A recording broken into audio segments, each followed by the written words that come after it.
want to thank my friend Kevin for introducing me to this brand here, Southern Scholar. So I am a bit OCD when it comes to socks. I particularly like the style that is over the calf, and I like it to stay up all day. I don't like to be constantly adjusting my socks. So let's talk about the trends in men's hosiery. We'll start with the most formal of shoe, which is your classic hole cut lace up here. You're going to wear this primarily with suits. This is a very James Bond-like suit, or shoe rather, and so with that you can go with a classic black. Again, the rule of thumb is you're going to match either the shoe or the trouser. If you wanted to introduce a splash of color with a shoe like this vintage teal green or aqua green is really in. We're seeing a little bit of the striped socks, but not nearly as much as we saw a while ago. So if you had a charcoal gray suit, this shoe, this would be a nice way to introduce a little pop of color and pattern into your outfit, especially if you're not wearing a necktie. That is one opportunity for you, in addition to the pocket square, to introduce a little bit of color to your outfit. So moving down in formality, the Double Monk is by far my favorite shoe, and the reason being it's very comfortable, but also it's dressy enough to wear with a traditional suit, but casual enough to wear with a sport coat or blazer.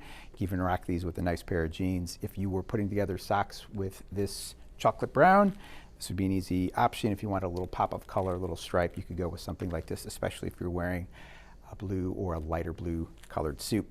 Moving over to your loafers. So this is a Magnati loafer, but very much in line with Ferragamo as far as the style with the leather wrapped horse bit.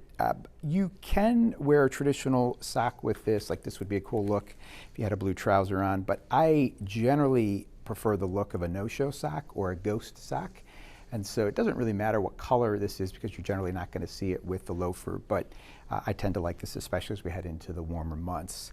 If you're rocking a chukka, like these peccary or wild boar shoes, it doesn't really matter which sock you wear, as you're not really going to see it unless you're seated and your pant leg is up. But again, you'll want to match either the trouser or the shoe with your sock selection.